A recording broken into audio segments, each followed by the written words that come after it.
ಅಂದರೆ ರಾಜಕಾರಣದಲ್ಲಿ ಇವೆಲ್ಲ ಸಹಜವಾಗಿ ಆ ಸಂದರ್ಭದಲ್ಲಿ ನಮಗೆ ಬೇಸರ ಆಗ್ತಕ್ಕಂಥದ್ದಿದೆ. ಅದನ್ನು ನಾವು ಪಕ್ಷದ ಹಿತದೃಷ್ಟಿಯಿಂದ ನಾನು ಕೆಲವು ವಿಚಾರಗಳನ್ನು ನಾನು ವ್ಯಕ್ತಪಡಿಸಿದ್ದೆ.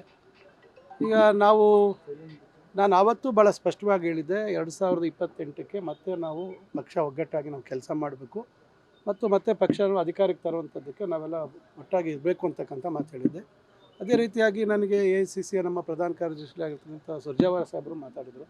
ಮುಖ್ಯಮಂತ್ರಿಗಳು ನನಗೆ ಕರೆ ಮಾಡಿ ಮಾತಾಡೋಣ ಬಾ ಅಂತ ಹೇಳಿದರು. ಬಂದು ಮಾತಾಡಿದ್ದೀವಿ, ಅದರಲ್ಲಿ ಏನಿಲ್ಲ. ಈಗ ಒಟ್ಟಾಗಿ ನಾವು ಪಕ್ಷದ ಸಂಘಟನೆ ಮತ್ತು ಮತ್ತೆ ಅಧಿಕಾರಕ್ಕೆ ಪಕ್ಷವನ್ನು ಮತ್ತೆ ತರುವಂಥದ್ದಕ್ಕೆ ಒಟ್ಟಾಗಿ ಕೆಲಸ ಮಾಡೋಣ ಅಂತಕ್ಕಂಥ ಮಾತನ್ನು ಮಾನ್ಯ ಮುಖ್ಯಮಂತ್ರಿಗಳು ಹೇಳಿದ್ದಾರೆ. ಅದಕ್ಕೆ ನಾವೆಲ್ಲರೂ ಬದ್ಧವಾಗಿ ನಾವು ಪಕ್ಷ ನಾವಿದ್ದರೆ ಮಾತ್ರ ನಾವು ಇರೋವಂಥದ್ದಕ್ಕೆ ಸಾಧ್ಯ ಆಗುತ್ತೆ. ಈಗ ನಾವು ನಮ್ಮ ವೈಯಕ್ತಿಕ ವರ್ಚಸ್ಸು ಮತ್ತೊಂದು ಎಷ್ಟೇ ಇರಲಿ, ಆದರೆ ಪಕ್ಷ ಅಂತ ಒಂದು ನಾವು ಸಿದ್ಧಾಂತದ ಮೇಲೆ ನಂಬ್ಕೊಂಡು ಬಂದ ಮೇಲೆ ಪಕ್ಷದಲ್ಲಿ ಸಣ್ಣ ಪುಟ್ಟ ಆಂತರಿಕ ಸಮಸ್ಯೆಗಳಿರ್ತವೆ. ನಮ್ಮ ಪಕ್ಷದಲ್ಲಿ ಇವತ್ತು ನಾವು ಆಂತರಿಕವಾಗಿ ಮಾತಾಡುವಂಥದ್ದಿದೆ. ಒಂದೊಂದು ಸಂದರ್ಭದಲ್ಲಿ ಪಕ್ಷದ ಒಳಿತಿಗಾಗಿ ಕೆಲವು ಮಾತುಗಳನ್ನು ಬಹಿರಂಗವಾಗಿ ಹೇಳುವಂಥದ್ದು ಆಗಿದೆ.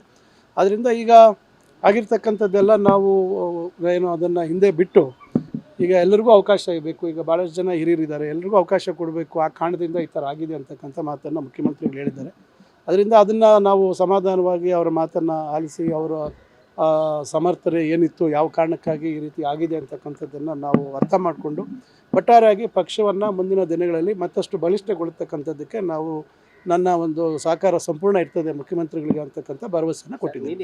ಸಿದ್ದರಾಮಯ್ಯ ಗುರುತಿಸ್ಕೊಂಡವ್ರಿಗೆ ಅನ್ಯಾಯ ಆಗಿದೆ ಅನ್ನೋದು ಅದಕ್ಕೆ ನೀವು ಈಗಲೂ ಸ್ಟಿಕನ್ ಆಗಿದ್ದೀರಾ ಸರ್? ಈಗ ನೋಡಿ, ಈಗ ಆ ರೀತಿ ನನಗೆ ಮನಸ್ಸಿಗೆ ಆ ರೀತಿ ಆ ಸಂದರ್ಭದಲ್ಲಿ ಅನಿಸಿರ್ತಕ್ಕಂಥದ್ದನ್ನು ನಾನು ವ್ಯಕ್ತಪಡಿಸಿದ್ದೀನಿ.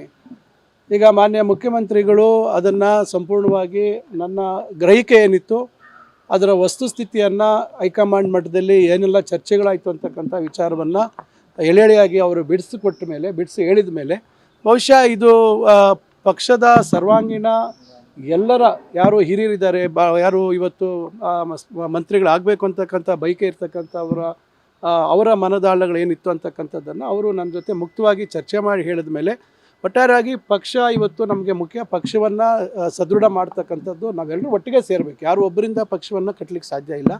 ನಾವೆಲ್ಲರೂ ಜೊತೆಯಾಗಿ ಪ್ರತಿಯೊಂದು ಜಿಲ್ಲೆಯಲ್ಲಿ ನಾವೆಲ್ಲರೂ ಕೈ ಜೋಡಿಸಿದಾಗ ಮಾತ್ರ ನಾವು ಪಕ್ಷ ಇವತ್ತು ನಾವು ಮುಂದೆ ಮತ್ತೆ ಒಂದು ಸತಿ ಅಧಿಕಾರಕ್ಕೆ ತರುವಂಥದ್ದಕ್ಕೆ ಸಾಧ್ಯ ಆಗುತ್ತೆ ಅಂತಕ್ಕಂಥ ವಿಚಾರವನ್ನು ಚರ್ಚೆ ಮಾಡಿದ್ದೀವಿ. ಅದರಿಂದ ಇವತ್ತು ಪಕ್ಷದ ಒಂದು ತೀರ್ಮಾನಕ್ಕೆ ನಾವು ಗೌರವ ಕೊಡಲೇಬೇಕು ಅಂತಕ್ಕಂಥದ್ದು ಇವತ್ತು ನಮಗೆಲ್ಲರೂ ಹಿಂದೇನೂ ಗೊತ್ತಿತ್ತು, ಇಲ್ಲ ಅಂತಿಲ್ಲ. ಆದರೆ ಕೆಲವು ವಿಚಾರಗಳನ್ನು ಪಕ್ಷ ಕೂಡ ಸ್ವಲ್ಪ ಆಲೋಚನೆ ಮಾಡಬೇಕಿತ್ತು ಅಂತಕ್ಕಂಥದ್ದನ್ನು ನಾನು ಆ ಸಂದರ್ಭದಲ್ಲಿ ವ್ಯಕ್ತಪಡಿಸಿದೆ. ಬದಲಾವಣೆ ಚರ್ಚೆ ನಡೀತಿದೆ ಸರ್. ಈಗ ಚಿಕ್ಕಬಳ್ಳಾಪುರ ಮತ್ತು ಕೋಲಾರ ಪರಿಗಣಿಸಬೇಕಂತ ಹೇಳ್ತಿದ್ದಾರೆ. ಈಗ ನೋಡಿ, ಈಗ ಆಗೋಗಿದೆ. ಈಗ ಸುಮಾರು ಜಿಲ್ಲೆಗಳಿಗೆ ಅವಕಾಶ ಆಗಿಲ್ಲ. ಈಗಾಗಲೇ ಹೊಸದಾಗಿ ಮಂತ್ರಿಗಳು ಪ್ರಮಾಣ ವಚನ ಬೋಧನೆ ಆಗಿದೆ. ಈಗ ಸದ್ಯದಲ್ಲೇ ಖಾತೆಗಳು ಹಂಚಿಕೆ ಆಗುತ್ತೆ. ಇವತ್ತು ಸರ್ಕಾರ ನಡಿಬೇಕಾಗುತ್ತೆ, ಜನರಿಗೆ ನಾವು ಕಾರ್ಯಕ್ರಮಗಳನ್ನು ಮುಟ್ಟಿಸುವಂಥದ್ದಾಗಬೇಕಾಗುತ್ತೆ. ಅದರಿಂದ ಮತ್ತೆ ಇದೇನು ಹುಡುಗಾಟಿಕೆ ಇಲ್ಲ. ಈಗ ಒಂದು ಸತಿ ಪ್ರಮಾಣ ವಚನ ಬೋಧನೆ ಮಾಡಿ ಮತ್ತೆ ಬದಲಾಯಿಸೋದು ಇವೆಲ್ಲ ಸಾಧ್ಯ ಇಲ್ಲ, ರಾಜಕಾರಣ ವ್ಯವಸ್ಥೆಯಲ್ಲಿ ಸಾಧ್ಯ ಇಲ್ಲ. ಒಂದೇ ಪಕ್ಷ ನಾವೇನು ಇವತ್ತು ಪಕ್ಷಕ್ಕಾಗಿ ನಾವು ಯಾವ ರೀತಿ ಕೆಲಸ ಮಾಡ್ತೇವೆ ಅದನ್ನು ಮುಂದೊಂದು ದಿವಸ ಪಕ್ಷ ಗುರುತಿಸದೆ ಅಂತಕ್ಕಂಥ ಒಂದು ಆತ್ಮವಿಶ್ವಾಸ, ಒಂದು ಆಪ್ಟಿಮಿಸಮ್ ಇದು ನಮ್ಮಲ್ಲಿ ಇರಬೇಕಾಗುತ್ತೆ. ನಾವು ಆ ರೀತಿ ಒಂದು ಆಸೆಯನ್ನು ಇಟ್ಕೊಂಡು ನಾವು ಮತ್ತೆ ಪಕ್ಷಕ್ಕಾಗಿ ಕೆಲಸ ಮಾಡಬೇಕಾಗುತ್ತೆ. ಇಲ್ಲ, ಖಂಡಿತ. ಈಗ ನೋಡಿ, ಈಗ ಯಾವುದೇ ಆಗಲಿ ಒಂದು ಆ ಗಳಿಗೆಯಲ್ಲಿ ಆ ಸಂದರ್ಭದಲ್ಲಿ ಪ್ರತಿಯೊಬ್ಬರಿಗೂ ನೋವಾಗುತ್ತೆ, ಬೇಸರ ಆಗುತ್ತೆ.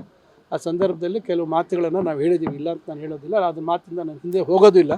ಆದರೆ ಅಂತಿಮವಾಗಿ ಏನು ನಮ್ಮ ಮುಖ್ಯಮಂತ್ರಿಗಳು ಮತ್ತು AICCಯ ನಮ್ಮ ಪ್ರಧಾನ ಕಾರ್ಯದರ್ಶಿಗಳು ಯಾವೆಲ್ಲ ಕಾರಣಗಳಿಂದ ಏನೆಲ್ಲ ಆಯಿತು ಅಂತಕ್ಕಂಥದ್ದು ಸಂಪೂರ್ಣವಾಗಿ ನನ್ನ ಜೊತೆ ಚರ್ಚೆ ಮಾಡಿ ನನಗೆ ಹೇಳಿದ ಮೇಲೆಗೆ ಅವರ ಸೂಚನೆ ಮೇರೆಗೆ ನಾನು ಮತ್ತೆ ಮುಖ್ಯಮಂತ್ರಿಗಳು ಕೂಡ ನೀನು ಬಂದು ನನ್ನನ್ನು ಮಾತಾಡು ಅಂತ ಹೇಳಿದಾಗ ಅವ್ರ ಜೊತೆ ನಾನು ಬೆಳಗ್ಗೆನೇ ಬಂದು ಮುಕ್ತವಾಗಿ ಅವ್ರ ಜೊತೆ ಚರ್ಚೆ ಮಾಡಿ ಎಲ್ಲ ವಿಚಾರಗಳಿಗೆ ನನ್ನಲ್ಲಿದ್ದಂಥ ಗೊಂದಲಕ್ಕೆ ಸಮಸ್ಯೆಗಳಿಗೆ ಅವರು ಸಂಪೂರ್ಣವಾಗಿ ನನಗೆ ಸಮಾಧಾನವಾಗುವ ರೀತಿಯಲ್ಲಿ ಅವರು ಹೇಳಿರ್ತಕ್ಕಂಥದ್ದನ್ನು ನಾನು ಒಪ್ಕೊಂಡಿದ್ದೇನೆ. ಆಗಸ್ಟ್ 15ನೇ ತಾರೀಕು ಒಂದು ಸಭೆ ಕರೆದಿದ್ದಾರೆ ಸರ್, ತಮ್ಮನ್ನು ಕೂಡ ಕರೆದಿದ್ದಾರೆ ಆ ಸಭೆಗೆ. ನಾನು ಇನ್ನು ಯಾವುದೇ ಸಭೆ ಸಮಾರಂಭಗಳಲ್ಲಿ ಇದಕ್ಕೆ ಸಂಬಂಧಪಟ್ಟಂತೆ ನಾನು ಅಥವಾ ನಮ್ಮ ಜಿಲ್ಲೆಯಲ್ಲಿ ನಾವು ಯಾರೆಲ್ಲ ನಾವು ಒಟ್ಟಿಗೆ ಸೇರಿ 2 ಜಿಲ್ಲೆಗಳಲ್ಲಿ ಕೋಲಾರಲ್ಲಿ ಮಾತಾಡಿದ್ವಿ.